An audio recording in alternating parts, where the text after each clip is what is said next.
الرحمن الرحیم السلام علیکم ورحمۃ اللہ وبرکاتہ۔ آج کا سوال جو ہے یہ بڑا اہم ہے۔ بہت سارے احباب نے لوگوں نے یہ سوال بھی کیا، اور اس پر جب میں نے انٹرنیٹ سے ریسرچ کی توحیدخالص.com پہ تو الحمدللہ یہ ایک بہت ہی زبردست میرے سامنے ایک جواب آیا۔ اس جواب کو میں آپ کے سامنے پیش کرنا چاہتا ہوں، اور جواب سننے سے پہلے یہ ذہن میں رکھیے گا کہ میں حدیث بیان کر رہا ہوں، اور حدیث بیان کرتے ہوئے میں اپنی ذاتی کوئی رائے نہیں آپ کو بیان کر رہا ہوں۔ جامع ام القریٰ اور مدرس جامع مسجد الحرام مکہ المکرمہ، انہوں نے اس کا جواب دیا۔ انہوں نے اس کا جواب یہ دیا کہ مسلمانوں میں یہ طبقات پائے جاتے ہیں، 3 طبقات ہیں۔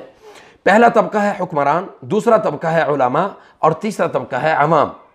اور عام مسلمانوں کو یعنی علماء اور عوام کو چاہیے کہ وہ کسی بھی جماعت کا امیر بننے کی بجائے عام شہری بن کر اپنی زندگی گزاریں۔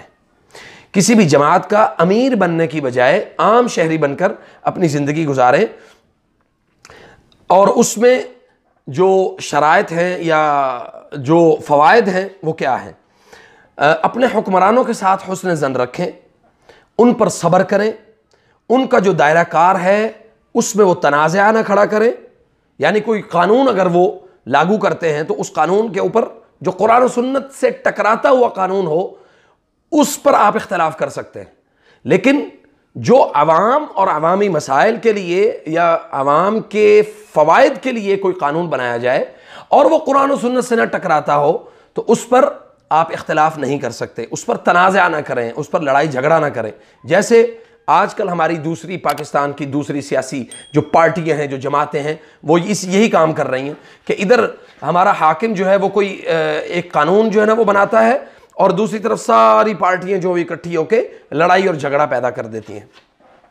نمبر 4 پہ ہے وہ معصیت الہی کے علاوہ جو حکم دیں ان کی سنیں اور اطاعت کریں۔ مثال کے طور پہ آپ کو وہ اگر کہیں کہ جی آپ نے شرک کرنا ہے تو آپ ان کی بات نہیں مانیں گے۔ اللہ تعالیٰ کے قوانین کے خلاف اگر وہ کھڑے ہوں اور ان قوانین کو امپلیمنٹ کروانے کے لیے آپ کے اوپر زور لگائیں تو وہ آپ نے ان کی بات نہیں سننی، اس کے علاوہ جو کچھ بھی ہو وہ آپ نے ان کو سننا ہے۔ اگر حکام خود نافرمان اور گناہ گار ہوں، یہ بہت نقطے کا پوائنٹ ہے، اگر حکام خود نافرمان اور گناہ گار ہوں تو بھی ہم ان کی اطاعت سے ہاتھ نہیں کھینچیں گے۔ اس پر ایک جو دلیل ہے نبی صلی اللہ علیہ وسلم سے، اس میں یہ لکھا ہے کہ سبحان اللہ بایعنا رسول اللہ صلی اللہ علیہ وسلم علی السمع والطاعہ فی المنشط والمکرہ وان لا تنازع الامر اہلہ وان نقوم او نقول بالحق حیثما كنا لا نخاف فی اللہ لومۃ لائم۔ ہم نے رسول اللہ صلی اللہ علیہ وسلم کی بیعت کی، یعنی کہ ہم حکام کی سنیں گے اور ان کی اطاعت کریں گے چستی میں بھی اور نہ چاہتے ہوئے بھی۔ ہم حکومت کے اہل سے ان کے دائرے کے بارے میں کوئی تنازع، کوئی لڑائی جھگڑا نہیں کریں گے، اور حق کے ساتھ کھڑے ہوں گے یا حق بات کہیں گے جہاں کہیں بھی ہم ہوں، اور کسی ملامت گر کی ملامت کی ہم پرواہ نہیں کریں گے۔ اور اسی طرح عوف بن مالک رضی اللہ تعالیٰ عنہ کی ایک روایت جو رسول اللہ صلی اللہ علیہ وسلم نے فرمایا خیار ائمتکم الذین تحبونہم ویحبونکم، تمہارے بہترین ائمہ یعنی حکام وہ ہیں جن کو تم پسند کرتے ہو اور وہ تم کو پسند کرتے ہیں، ویصلون علیکم وتصلون علیہم، اور وہ تمہارے لیے دعا کرتے ہیں اور تم ان کے لیے دعا کرتے ہو۔ اور وشرار ائمتکم الذین تبغضونہم وَيُبْغِضُونَكُمْ، اور تمہارے بدترین حاکم وہ ہیں جن کو تم ناپسند کرتے ہو اور وہ تم کو ناپسند کرتے ہیں۔ تم ان پر لعنت کرتے ہو، وہ تمہارے اوپر لعنتان کرتے ہیں۔ اللہ اکبر۔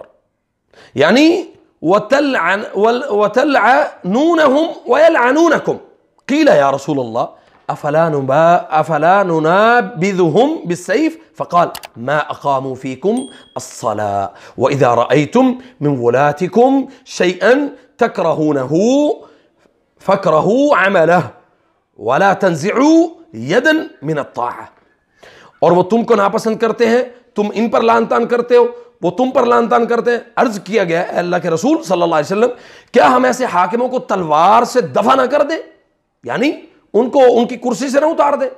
آج کل تھوڑے سا ٹائم گزرتا ہے کسی بھی حاکم کو استعفیٰ دو، یہ کرسی چھوڑو، تمہارا جو ہے نا اس کرسی کے اوپر کوئی حق نہیں ہے۔ یہ اس نظام نے ہمیں اس ایسا بنا دیا ہے کہ ہم یہ ان چیزوں کے عادی ہو گئے۔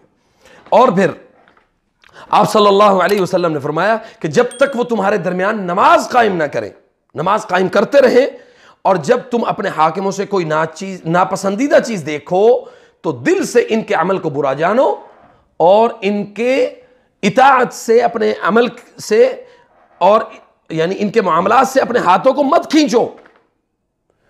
تو اب اس کا فائدہ کیا ہوگا کہ معاشرے میں امن قائم ہوگا، لڑائی جھگڑا نہیں ہوگا، آپ ایک دوسرے کے اوپر طعن و تشنیع نہیں کریں گے، لڑائی جھگڑے نہیں کریں گے، مسائل کے اوپر، معاملات کے اوپر، چونکہ مسائل اگر پیدا ہو رہے ہیں تو وہ آپ کا حاکم جواب دے اللہ کو، آپ جواب دے نہیں ہیں۔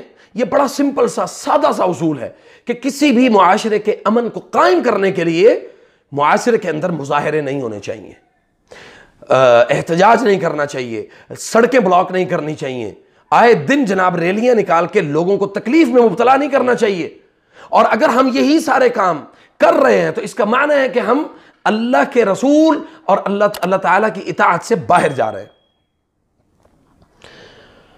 اللہ اکبر۔ اس لیے اللہ تعالیٰ ہمیں عمل کی توفیق عطا فرمائے اور اپنے حکمرانوں سے جو خالص اسلام اور اسلام سے محبت کرنے والے ہیں، پاکستان سے محبت کرنے والے ہیں اور امت مسلمہ سے محبت کرنے والے ہیں، ان کے دلوں میں اخلاص ہے، عمل میں نظر نہ آئے بے شک، لیکن دلوں میں اگر اخلاص ہے، اللہ تعالیٰ ان کے اخلاص کو قبول کرے۔